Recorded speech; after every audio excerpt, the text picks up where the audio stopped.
Szerinted?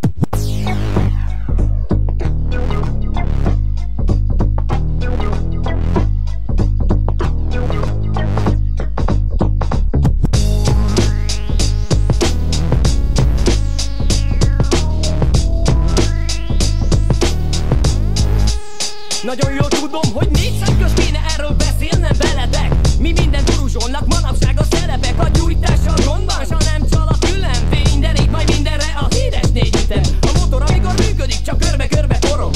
Szív, meg sűrít, meg gyújt, meg kifúfog. De ha valami gáz van és a hatásfok gyenge, sorra veszem őket, mert hát ez a dolgok rendje. A szívás nem üzemel, ha nincs elegendő anyag. Ilyenkor nem a folyamat, hanem a tag a hanyag. Hát meg kell tölteni is az indító, ha teker. Az összhatásos csupán már csak szikra kell. És akkor BOOM! Haha! Bombaként robban, lehet, hogy kicsit köhög, de soha meg nem torpan. Hogy miért van ez így? A lepel lehull. Az anyag nem vészes, csak átalakul. Szív, sűrít, gyújt, gyújt, kibugom. Gyújt, gyújt, szív, lent tart, kibugom. Szív, sűrít, gyújt, gyújt, kibugom. Gyújt, gyújt, szív, lent tart, kibugom. Szív, sűrít, gyújt, gyújt, kibugom. Gyújt, gyújt, szív, lent tart, kibugom. Szív, sűrít, gyújt, gyújt, kibugom. Gyújt, gyújt, szív, lent tart, kibugom. A szívással nincs gond, hát lépjünk tovább. Ettől okosabb lesz minden ember, nem pedig butább. A gyújtás a soros, ez is lehet hiba. Csak akkor, ha nem gyújt, de az igazi galiba. Mindenért a felelős az isteni szikra. Szükség van rá, mint a csajoknak a szikra. Enélkül nem élénkül a 4 ütemű folyamat. Tökön szúrom magam, ha szívhatom a fogamat. De nincs csak, mégis gyújt és elindul a kör. A motor beizzik, ez kész gyönyör.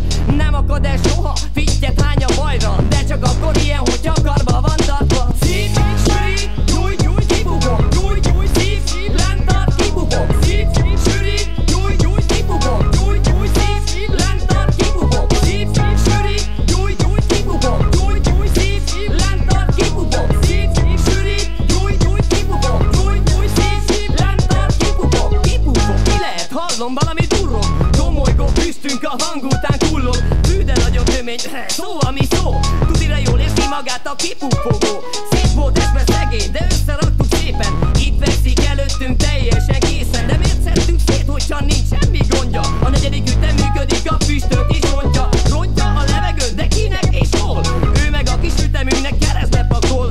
Ne szívd merre, tudom, bár ne is tagad. Nagy szívás volt, úgyhogy fújj csak ki magad. Szív, sűrít, gyújt, gyújt, kibugom. Gyújt, gyújt, szív, lent tart, kibugom. Szív, sűrít, gyújt, gyújt, kibugom. Gyújt, gyújt, szív, lent tart, kibugom. Szív, sűrít, gyújt, gyújt, kibugom. Gyújt, gyújt, szív, lent tart, kibugom. Szív, sűrít, gyújt, gyújt, kibugom. Gyújt, gyújt, szív, lent tart, kibugom. Áj, így még nem lehet vége. Valami nagyon pontosat üzenne, bűvös levélke, amitől tiszta pipa vagyok. Csak izzok, csak füstölök, vagy csak az lennék, de sajnos félek, hogy ütközök. Mindkét vége forró, nem szoroz, nem oszt. Hogy vezetési hiba vagy a kormánymű rossz. Ha túl pörög a gépezet, hiába nem régi. Váltani kell gyorsan, ez nem fog így élni. Nem kell, hogy tagadjam, látod, hogy félek. Akkor érted, mit mondok, ha zöldséget beszélek. Ezzel lovagolnak és már van milyen jogod. De csak annyit ér, akár a szarnak egy popot. A nagy világ kacag, mert nem értik az elvet. Úgy hívják majd, mint a füstbe ment tervet. A 4 ütem marad, bárki bármit szúszog. Ő csak gyújt, szív, lent tart,